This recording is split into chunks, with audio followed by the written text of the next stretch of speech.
Samuel and I had been married for 30 years, yet we had never made it public. We had agreed that on the opening night of his latest play, Falling Leaves, we would finally tell the world. We had been husband and wife for 3 decades. That evening I planned to arrive at the theater on time, to witness the moment firsthand. But traffic was horrendous. I sat in the back of a cab watching the minutes tick by, my anxiety growing with each passing second. Then as I absently scrolled through my phone, a headline caught my eye. Samuel had made a big announcement to the local news. But the topic? Not about our marriage exposure but about his first love had returned. That woman, Autumn. Back in college, she and Samuel had a passionate love affair. After graduation, they pursued careers in theater together, achieving modest success. But then she moved to Europe and as far as anyone knew, she never returned. Till now. She appeared at the opening night of Samuel's play, Falling Leaves, a bouquet of fresh flowers in hand. She walked straight to the edge of the stage and personally handed them to him. Samuel stood under the spotlight, gazing at her with an unmistakable tenderness in his eyes. The audience erupted in applause. Some were even moved to tears. They called it a love that had endured 4 decades. Me. I sat in the back of a cab watching the rain streak down the window, unsure whether I should still go to the theater, whether I should ruin what seemed like a perfect reunion. For 30 years I had stood in Samuel's shadow. I had abandoned my own career, devoted myself to him, transformed from a young woman into someone with silver strands in her hair. The years of exhaustion had taken their toll on my body. And in the end, what did I get in return? 2 months ago Samuel had told me himself, "Amelia, I think it's time. Let's make our marriage public when the play premieres." I had been stunned, overjoyed even. I carefully took out the blue dress he had given me when we got engaged, pressing out every crease. I made all the necessary arrangements, handled the housework, sent our son off to Germany, so that for once I could dedicate myself fully to this long-awaited night. But as I rushed through the rain, umbrella in hand, my phone rang. Samuel's assistant. His voice was hurried. "Amelia, if you haven't arrived yet, don't bother coming. Samuel's got something urgent to deal with." "What?" I stopped in my tracks. "I don't have much time to explain. So, goodbye." The line went dead. I stood there, frozen, my fingers tightening around the bouquet I had brought for Samuel. Just then a notification flashed across my screen. Local theater star Samuel reunites with his first love after 40 years. An emotional, heartwarming moment. I clicked on the news. The video showed Samuel standing in the spotlight, radiant, holding the flowers Autumn had given him. His gaze never wavered from her, as if the world had faded away, leaving only the two of them. The comments were filled with admiration. Now this is love. 40 years later and she's still the only one he sees. This is more romantic than the movies. And I stood on a freezing street corner, staring at the screen, silent tears slipping down my face. Falling Leaves. Autumn. Last I understood. Samuel hadn't chosen this play for the art, for the audience, or for his career. He had chosen it for her. Even if all he could have was a title that carried her name. Me. What was I? For 40 years, from 25 to 65, I had given my entire life to Samuel. I had walked away from my career in medicine, pouring every ounce of myself into supporting him. 3 decades of devotion. And what did I get? The rain trickled through my hair, blurring my vision. A wave of dizziness swept over me. The bouquet slipped from my hands, landing on the wet pavement. I staggered into a small convenience store and sank into a chair, my body too drained to carry me any further. I had spent my whole life working, sacrificing for my family, for my child. But never, not once, had I truly lived for myself. Why had I let myself become this? Samuel and I were never meant to be part of the same world. He was a theater major, an aspiring actor. I was a medical student. It was the 80s, back when entertainment options were scarce. By day I wore a white coat, making my rounds as a hospital intern. By night I attended vocal classes at the local night school just for fun. Samuel was a struggling young actor at the time. He spent his days playing nameless roles in community theater and his nights working as a part-time music instructor at the very night school I attended. That was how we met. He had one of those effortlessly charming faces, the kind that lit up like sunlight dancing on a lake when he smiled. That winter he showed up at my doorstep, shivering in the cold, holding a cake box in his hands. "This is for your parents," he said. The packaging was from an upscale French patisserie, one I knew didn't come cheap. Samuel had probably spent 2 days' wages on it. He didn't say much. Just set the cake on the table and left. That was all it took for my parents to change their opinion of him. They saw him as sincere, dependable. Before long we were engaged. After our wedding I continued my medical career. A few grueling years of internship later, I finally became a full-fledged doctor. Samuel's theater career was also gaining traction, though we were still struggling financially. He couldn't afford an assistant, hesitated to spend money on a decent suit. I agonized over the decision for a long time, but in the end, I quit my job at the hospital to become his full-time assistant. I helped him memorize lines, scheduled his appointments, ironed his shirts, cooked his meals, managed every little detail of his life, so he could focus entirely on chasing his dream. One night as he sat at the dinner table staring at the dishes I'd carefully prepared, his eyes turned red. He took my hand in his. "Amelia, you've done so much for me. I'll never be able to repay you." I smiled, shaking my head. That's what marriage is, supporting each other. Just like that, 10 years passed. And in those 10 years, I heard Samuel's name tied to Autumn's more times than I could count. They had been college sweethearts once. They broke up. But his fans never let the story die. Over the years, the women by his side only grew more dazzling, and the rumors about him never stopped. So I chose to believe in him. They're just co-stars. It's work. I'm the one he married. Samuel isn't that kind of man. Even when I was in labor, clutching the hospital sheets in pain, he was away on tour.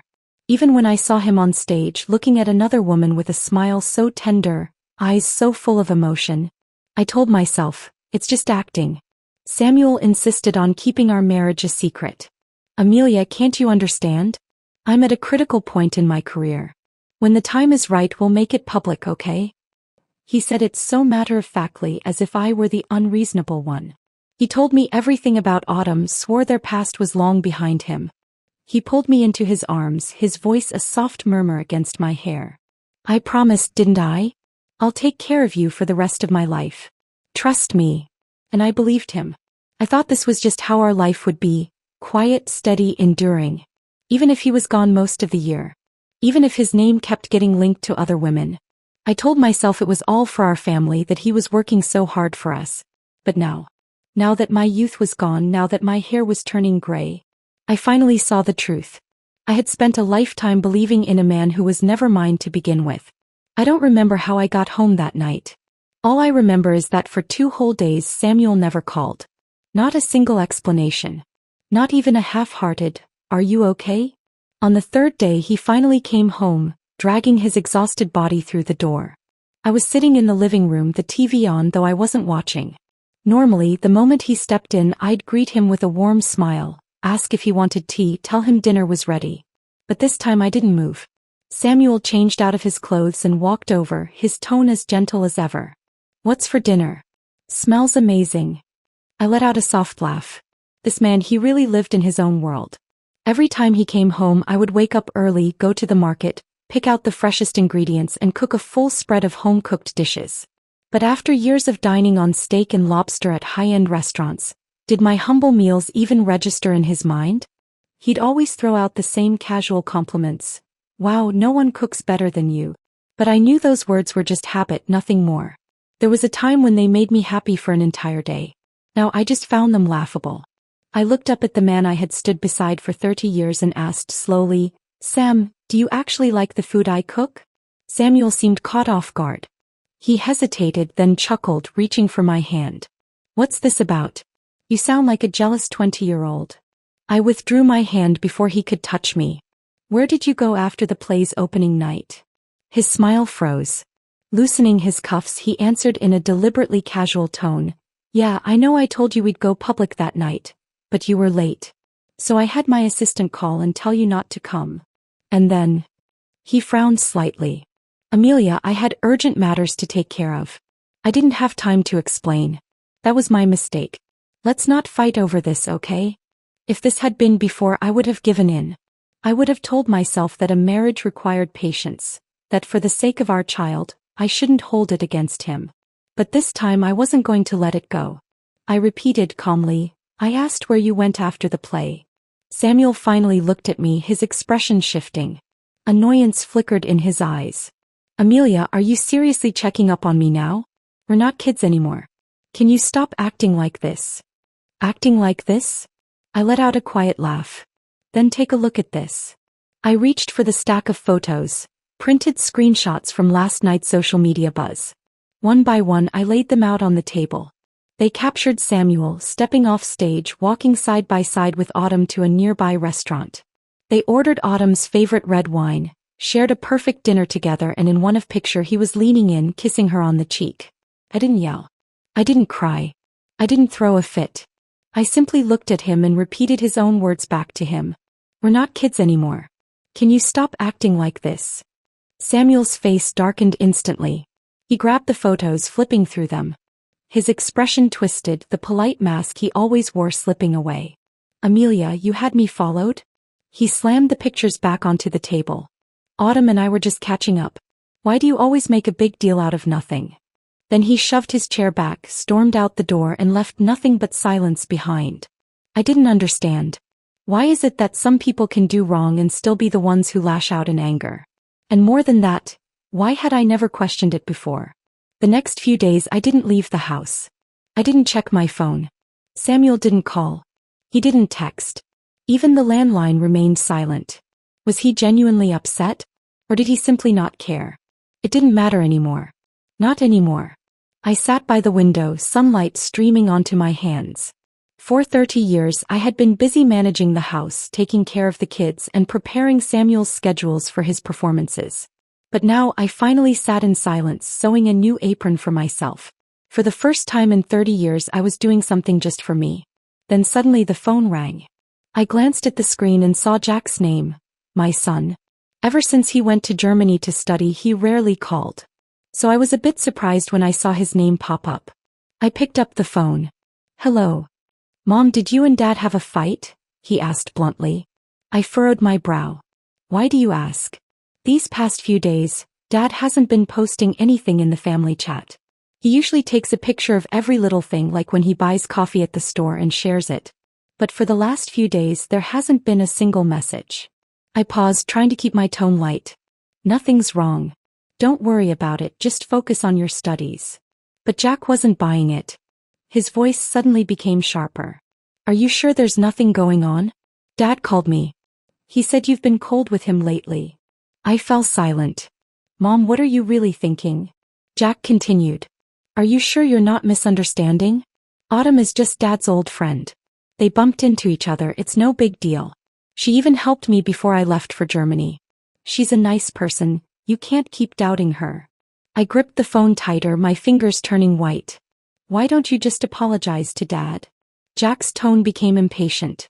This thing should be over. It's better for all of us to be happy as a family than for you to keep throwing a tantrum. I slowly walked out onto the balcony, gazing into the distance. The sun was setting, casting a golden glow over the mountain shadows. It was so beautiful it hurt. I took a deep breath, and when I spoke my voice was unnervingly calm. Jack, your dad's a fool. But I never imagined you'd be one too. The line went quiet. I've spent so many years giving everything for this family, and in the end I'm being blamed by both of you, I said, my voice unwavering, more determined than it had ever been. From now on I'm done serving this family. From this moment on I'm living for myself. I didn't hesitate to hang up the phone. It was the first time I allowed myself to be angry. Surprisingly, after saying those words, I felt an unexpected sense of relief. That evening I went to bed early to rest. For the past few days Samuel and I had been in a silent standoff, neither of us willing to make the first move. I thought he would find another excuse to go out, come back smelling of some perfume from a social gathering, pretending like nothing had happened. But to my surprise he came home early that night. I lay in bed listening to the sound of him rummaging around in the kitchen. What was he doing? Before long the bedroom door creaked open slightly, and a warm beam of light spilled into the room. Samuel stood in the doorway, his face covered in flour, his voice cautious. Amelia, I can't find the salt. Can you come help me look for it? I couldn't help but let out a bitter laugh. But I still got up and walked to the kitchen. What I saw there made me stop in my tracks. The kitchen was a disaster. Water was boiling over in the pot, half-sliced onions were scattered on the cutting board, and the knife, which he had clearly struggled with, was a mess. I stared at him, completely at a loss for words. Samuel awkwardly smiled, pushing a bowl on the table toward me. I haven't cooked in years. Do you want to try it? I stared at the clumpy noodles in the bowl, but inside I felt nothing. He wasn't lowering himself because he was afraid of losing me. He was afraid that he'd never find someone like me, someone who could take care of him for so long. For 30 years he never needed to remember where the salt was or worry about any household chores. Because of me, he only needed to speak and the food would be on the table, the clothes washed and ironed, and everything at home would run smoothly. He was just used to those conveniences, not to losing me. I slowly pushed the bowl of noodles back toward him, looking up and speaking in a calm tone. Sam, I don't want to eat this now. And I don't want to eat it ever again. Then almost casually I added, let's live separate lives from now on. Samuel's face froze. He probably never imagined I would say something like that. He stood there, stunned, for a long while before forcing a smile as if trying to soothe the child. Amelia, stop joking around. But I knew I wasn't joking. I had had enough. I didn't say anything else. I just looked at Samuel, my eyes firm and resolute. He froze, completely taken aback by my decisiveness. Amelia, do you really think it's appropriate to say something like that? He widened his eyes in disbelief, as if he had heard the most outrageous thing. 30 years of love and you don't even care? You're going to make a fuss over something so small? Small thing? He called it a small thing? He had kept our marriage hidden for 30 years, kept me in the dark for 3 decades, and had no hesitation when accepting flowers from his first love on stage. Was that really a small thing? Seeing that I didn't respond, Samuel's tone grew even more severe. I hope you'll think carefully. At your age, you need to take responsibility for what you say. There was again. He always played the age card. As if a woman, once she reached a certain age, was meant to accept her fate, stop overthinking, and stay quietly at home, continuing to serve as his domestic assistant. I smiled, not bothering to argue. I simply turned around, went back to the bedroom, and made my decision. The next morning I dialed Harper's number. She was a good kid, smart and hardworking since she was young. The moment she picked up, her voice rose with excitement. Mom, have you finally decided to come visit me? He called me Mom. But she wasn't my biological daughter. Harper was an orphan I had sponsored after an earthquake in the early 2000s. She had studied relentlessly, earned scholarships, and eventually made a life for herself, opening a small inn in Colorado, becoming her own boss. She had invited me to stay with her more times than I could count, but I always made excuses. Too much to do, too many responsibilities at home. But now what was there left to hold me back? Yes, I said with a smile. I've finally made up my mind. I booked a flight for tomorrow. That's amazing. Harper's excitement was palpable. I'll pick you up from the airport myself. After hanging up, I started packing. Digging through my closet, I found a blue trench coat I hadn't worn in years, the one I had bought for myself a long time ago. Back then I was young, drawn to bright colors. But after marrying Samuel, he insisted that darker tones were more appropriate for a married woman. So I pushed the coat to the back of the closet and never took it out again. I ran my fingers over the fabric. It was still soft, still warm. I folded it neatly and placed it in my suitcase. Just as I zipped it shut, the doorbell rang. I opened the door and froze. Standing outside was Autumn. She looked as polished as ever, a silk scarf draped around her neck, her makeup flawless, a small smile playing on her lips. Amelia, she said softly. Can we talk? I didn't respond, but I stepped aside and let her in. The house was quiet. Samuel had left early for his rehearsals. It was just the two of us facing each other in the living room. I poured her a cup of tea and waited. Autumn lifted the cup, blowing gently on the surface.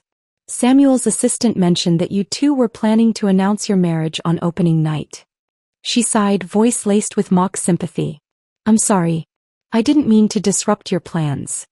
There was an unmistakable glint in her eyes, a hint of amusement behind her apology. I kept a faint smile on my lips and said nothing. She placed her teacup down with a soft clink. If Samuel had told me about it last month, I wouldn't have shown up that night. Such a coincidence, isn't it? My stomach dropped. Last month?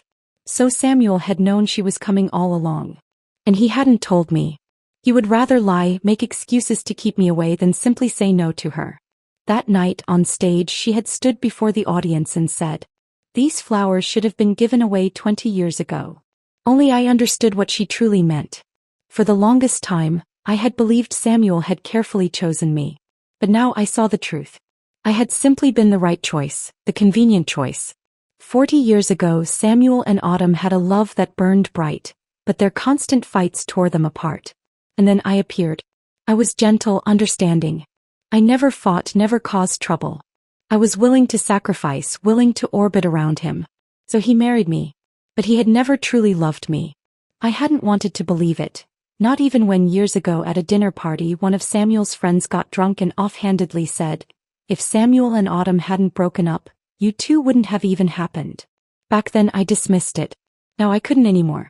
Autumn leaned back, a satisfied smile on her lips. "Amelia, don't blame Samuel. He's always had me in his heart." She lifted her cup, taking a slow sip. "You were just the right person, the one who happened to be there when he needed someone." Her words were light, effortless, like she was simply stating a fact. I stared at my tea, then let out a quiet laugh. "For decades I gave Samuel everything," I said, my voice calm and steady. "Not because I couldn't live without him, but because I thought he was worth it." I met her gaze and smiled. "But now I see it clearly, he's nothing more than a weak, selfish man." A flicker of something passed through Autumn's eyes. Surprise. Maybe even irritation. She hadn't expected me to be this composed. I tilted my head slightly, lips curling into a small, almost amused smile. "And for that," I added lightly, "I should really thank you, Autumn, for taking out the trash." Her expression finally cracked. She opened her mouth as if to retort but hesitated. Instead she gave a tight, forced smile, grabbed her purse and walked out the door. I watched her leave, feeling lighter than I had in years. This ridiculous farce was finally coming to an end. I grabbed my suitcase and let out a long breath. It was time to go. On the entryway table I left a signed divorce agreement. No note. No explanation. No farewell. If he wanted to sign it, just sign it anyway. I didn't care anymore. The moment I stepped off the plane, I spotted Harper waiting at the exit. As soon as she saw me, she broke into a run and wrapped me in a tight hug. "Mom." Her voice trembled slightly, thick with emotion. "It's only been a few years, but why do you look like you've aged so much?" I froze for a second, instinctively raising a hand to my hair. The glass window reflected my image back at me, once thick, dark hair now streaked heavily with silver. I let out a small, bitter smile.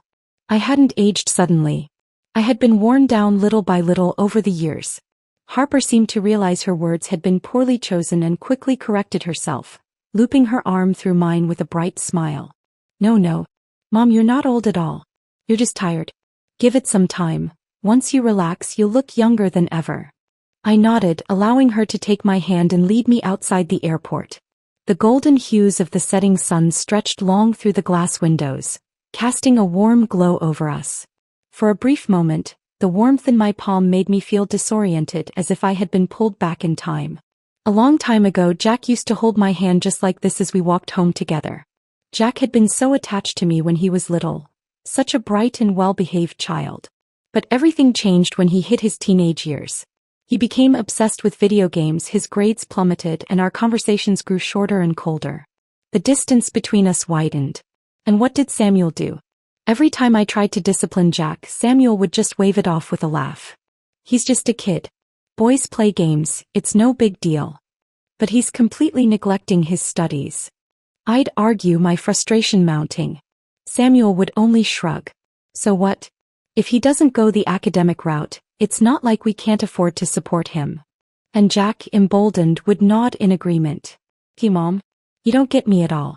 Dad's the only one who understands." I would be left shaking my head in helplessness, worrying about Jack's future alone, because no one else seemed to care. But now I didn't have to worry anymore. No more battles to fight, no more sleepless nights spent agonizing over things I couldn't change. For the first time in years, I had been sleeping soundly, undisturbed by the weight of responsibilities I no longer had to carry. Harper was thoughtful, taking time off to show me around. We stayed in a cozy cabin nestled in the Colorado mountains, wandered through wildflower-covered meadows, and gazed at the endless stretch of snow-capped peaks. We sat by a quiet lake for an entire afternoon, saying nothing, just breathing in the fresh mountain air. Blue skies, rolling hills, a gentle breeze, the sound of the stream. How had I never experienced this before? Why had I spent the last 30 years living like a prisoner, trapped in a kitchen shackled by duty? For the first time I picked up a camera, not to capture meals or schedules or anything for anyone else, but simply to hold on to these moments. To remember the view. To remember Harper's bright, carefree laughter beneath the sunlight. For the first time I felt I was free. Not long after, Samuel finally signed the divorce papers. Our last conversation was about that. At the end of the call, his voice was cold as he spat out, "Amelia, you're being impulsive. One day you'll regret this." I let out a quiet laugh and didn't bother responding. But half a month later I finally understood what he meant by regret. The internet exploded. Samuel's longtime fans flooded social media with pictures of him and Autumn together. They stood close, seemingly lost in their own world, their body language intimate. One bold fan even asked Samuel directly, "What's your relationship with Autumn now?" He simply smiled, neither confirming nor denying. But Autumn? She posted a picture of them holding hands on her own account, captioned, "Grateful for the way time carves our lives, leaving us with beautiful stories and a warmth that never fades." The internet went wild. Now this is true love. After 40 years, they finally found their way back to each other. Romance that lasts a lifetime. Samuel and Autumn were meant to be. Amelia? Who's that? Samuel never even made his marriage public. Clearly she was never the one. I read the comments, yet I felt nothing. Then on Autumn's 60th birthday, Samuel personally cooked an entire meal of her favorite home-cooked dishes. The same Samuel who once couldn't even fry an egg now stood in a kitchen, carefully preparing a meal filled with love just for her. I chuckled softly, switched off my phone, and continued rinsing the fresh blueberries in my basket. But what truly chilled me wasn't the pictures. It was Jack. He had flown back for Autumn's birthday celebration. And on his way home he sent me a message. "Mom, you're the one who chose to walk away from this marriage. Dad and Autumn are just pursuing their happiness. Don't go causing trouble for them later.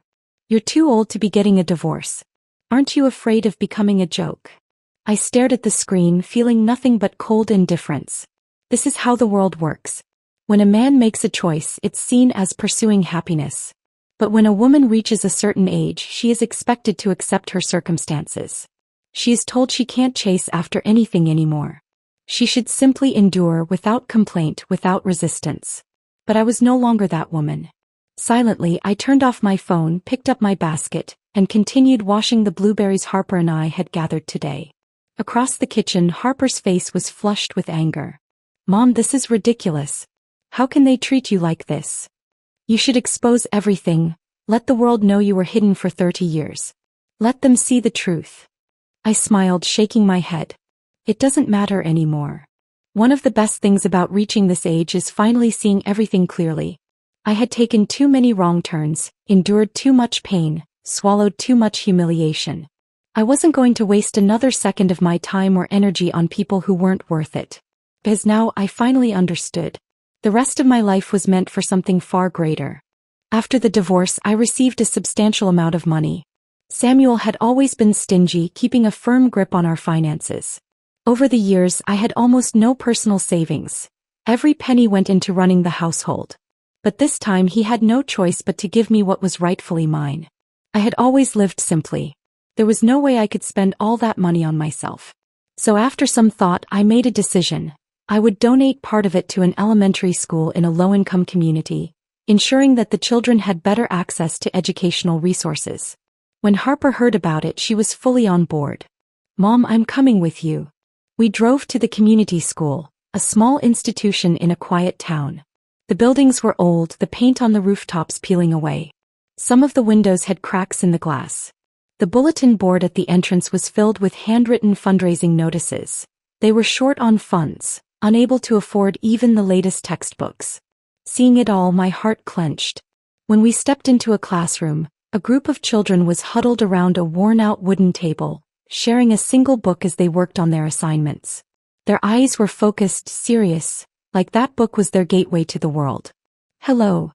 I greeted them with a warm smile. The children hesitated for a second before breaking into bright grins. "Hello, ma'am."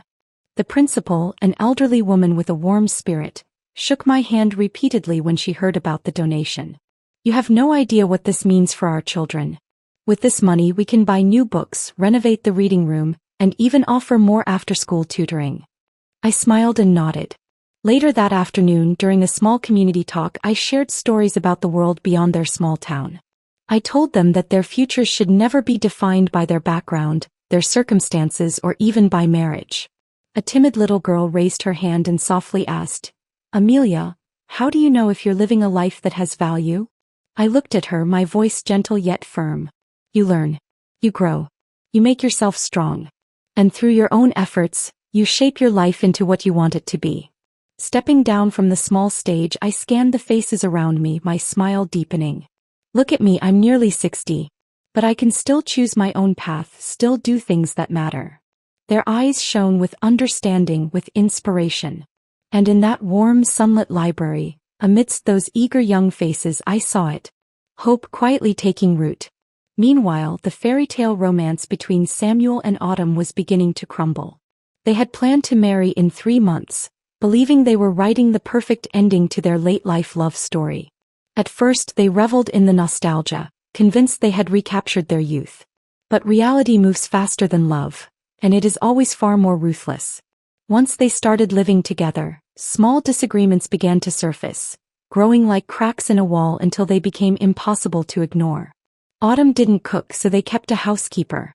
Samuel was allergic to cat hair, but Autumn insisted on keeping her cat, and no matter how much he tried to persuade her, she refused to part with it.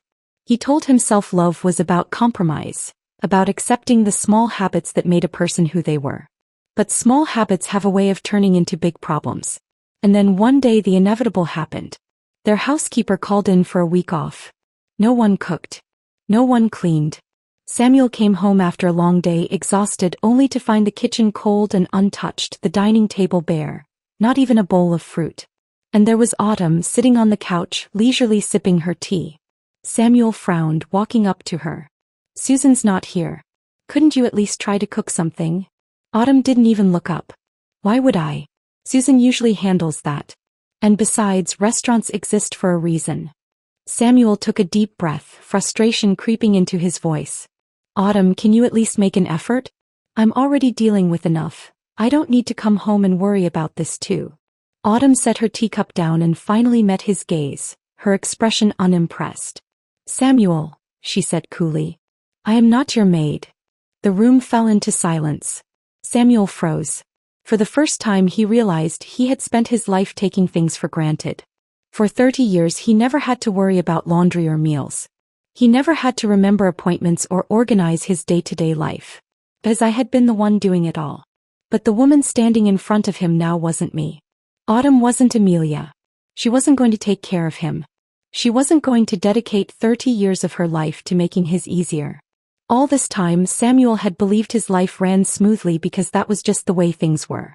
Now he finally understood. His smooth life had only existed because I had been the one smoothing out all the rough edges. But there was no undoing what had already been done. He once had a woman who loved him without hesitation, who gave him everything, who dedicated herself to making his life seamless. But he had been the one to push her away. And that woman, she had stepped into a world far bigger than his, living a life entirely her own. Sometime later the internet caught fire. At first no one knew about Samuel's 30-year secret marriage, or the fact that he had been entangled with Autumn even while we were still together. But secrets never stay buried. Some sharp-eyed users spotted clues on Jack's social media, pieced the timeline together and uncovered the full truth. Samuel had hidden his marriage for 3 decades, let his wife sacrifice everything in silence, only to stand on stage and accept his ex-girlfriend's flowers before swiftly divorcing and rekindling their tragic romance. The news exploded overnight. The very people who had once cheered for Samuel and Autumn's love story reborn turned on him in an instant. This man has no conscience. 30 years of marriage in the dark, and the moment he's free he's holding hands with his ex? Who wouldn't be furious? He abandoned the wife who stood by him through everything, then had the audacity to act like some devoted lover. What a joke. Samuel's career took a massive hit. His plays were suddenly being cancelled or rescheduled. His once loyal fans were no longer waiting at the stage door. The exhaustion began to show on his face. For the first time, Samuel looked tired, worn, defeated. Late one night, my phone rang. I glanced at the screen. Samuel. Months had passed since the divorce. He had never called me before. I hesitated, then picked up. On the other end, Samuel's voice was low, exhausted, filled with a remorse I had never heard before. Amelia, come back.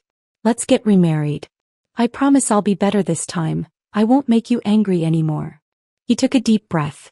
I finally understand now. After so many years together, how could I just let it go? I can't. His words were heartfelt. But my heart had long since stopped responding to him. Once I believed a husband was a woman's lifelong anchor. But now I had found my peace. I thought that would be the end of it. I was wrong. A week later, Samuel and Jack showed up at Harper's Inn. I was outside in the courtyard, helping Harper hang freshly washed white bed sheets when their figures appeared at the entrance. Jack hesitated for a moment, then finally spoke. Mom, we were wrong before, he said. Dad and I have come to take you home. Will you come back with us? I lifted my gaze, looking past Jack to Samuel. He was a shadow of the man he used to be. He had lost weight, his hair streaked with gray. His posture had weakened, his once confident presence diminished. I smiled faintly and asked Jack, go back? Didn't you and your father just come back from somewhere? What about your studies? Jack quickly shook his head, his voice anxious. No. Autumn and Dad broke up a while ago. I only came here to help bring you back. If you two reconcile, I'll leave right away. I heard his words, yet I felt nothing. Samuel and Autumn were over? That was his problem, not mine. Just because he wanted to make peace with himself didn't mean I owed him my forgiveness. His regret was no longer worth even a flicker of my emotions. The sky darkened, clouds rolling in fast. Within moments, the first drops of rain began to fall. Harper ran out of the house carrying a basket. Mom, come inside. I'll handle the sheets. Jack and Samuel both stiffened at her words. Jack frowned, pointing at Harper with confusion all over his face. Mom, who is this woman? And why is she calling you Mom? Harper didn't hesitate. She set the basket down with a sharp thud, planted her hands on her hips and stood tall. They're divorced, she said flatly. Why are you here? My mom is doing just fine without you. The rain grew heavier as if the sky itself was agreeing with her. Samuel's face darkened. Jack's expression turned furious, clearly stung by her words. But I simply patted Harper's shoulder, silently signaling her to go inside. Then I finally turned to look at my former husband and son. Calm, steady, unwavering. I picked up a large umbrella, opened it and held it over them, shielding them from the rain. Then I spoke. Sam, Vic, go home. I've built a new life here. I'm not the woman who silently stood behind you anymore. Regret flickered in Samuel's eyes. His lips parted as if he wanted to say something. But in the end, no words came. Jack's face was tight with frustration, unable to understand why the mother he once knew had become someone so unyielding. But there were many things he didn't understand. And I no longer had the time or patience to explain, to appease, to wait. Quietly, I closed the umbrella, turned around and walked back inside. Harper followed right behind me, her eyes shining with admiration. A few days later, I received a letter. It was from the children at the school I had donated to. They had written it by hand. The handwriting was crooked and immature, yet full of sincerity. They told me that because of my donation, the library finally had new books and study materials. Every day they couldn't wait to rush into the library, eager to read more stories and learn more knowledge. Thank you, Amelia. We will study hard and become useful people in the future. We will never forget your kindness. I gently placed the letter on the table, my eyes welling up. Beside me were the white sheets Harper and I had hung out to dry, pure and new, releasing a faint, fresh scent in the sunlight. I knew my life had turned a new page. And Samuel's story was no longer a part of mine. At that very moment, Samuel's life was heading in a different direction. He had fallen ill. Not long after returning from Colorado, Samuel collapsed due to prolonged exhaustion and mental stress. Jack had to go back to school and couldn't take care of him, so he had to hire a professional caregiver. In autumn, she knew Samuel was ill, yet she never visited him. Instead, she continued attending social events, posting pictures of her gatherings with friends on social media, still looking glamorous. Samuel had been at the peak of his life for decades, but now in his sickbed he was alone. Maybe, just maybe, he had finally realized he would never find someone like me again.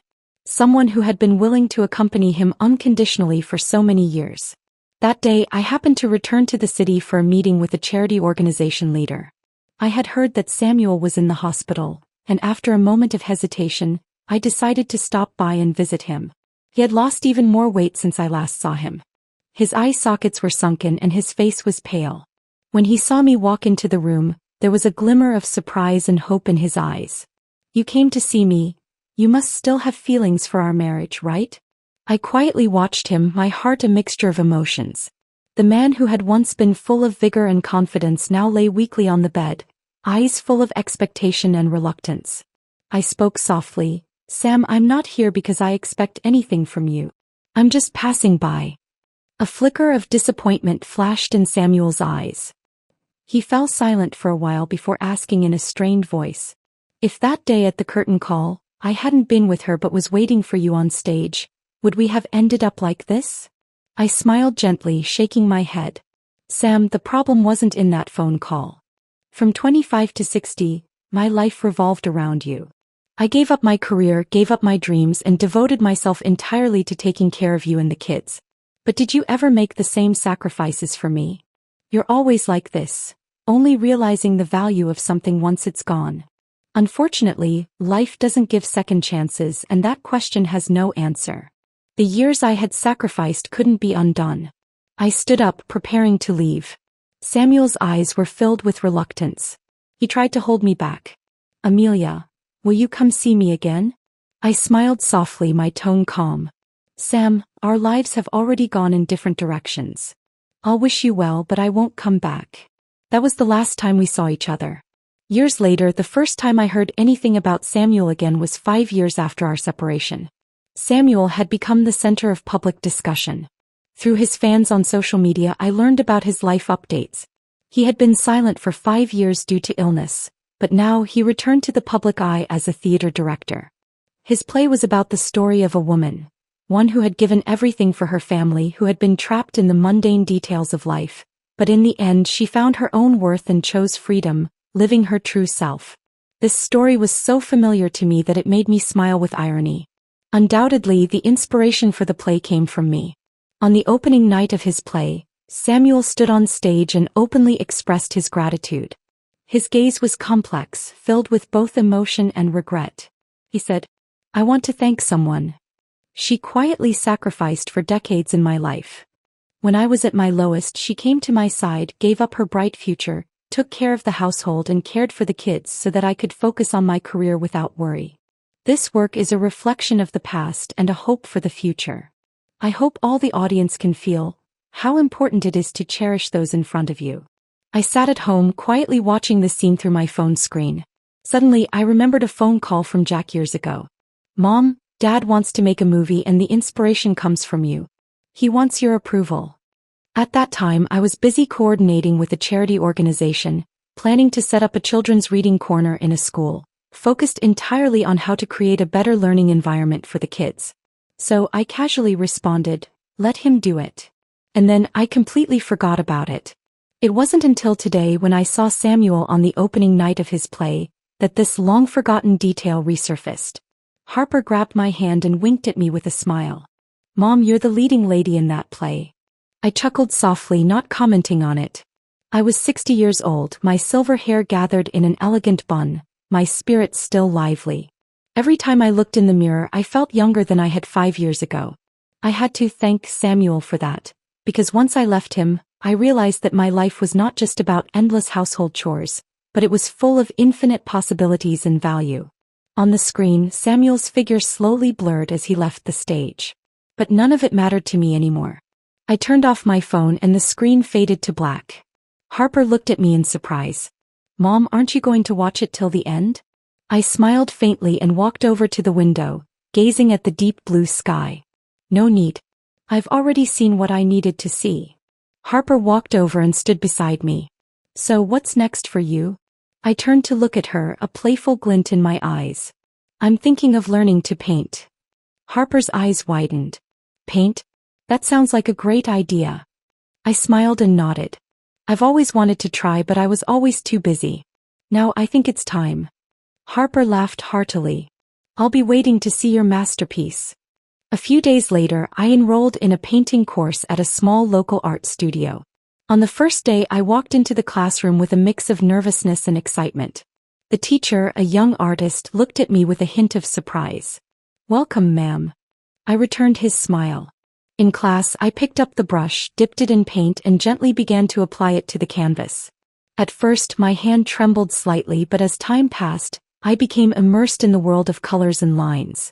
In that moment, I completely forgot everything from the past and became lost in the freedom of the present. On the last day of the course, I painted a blooming sunflower. It came to life on the canvas, its petals slightly open as though it was growing towards the sunlight. The teacher walked over, looking at my painting with satisfaction. Your work is full of life, just like the feeling you give me.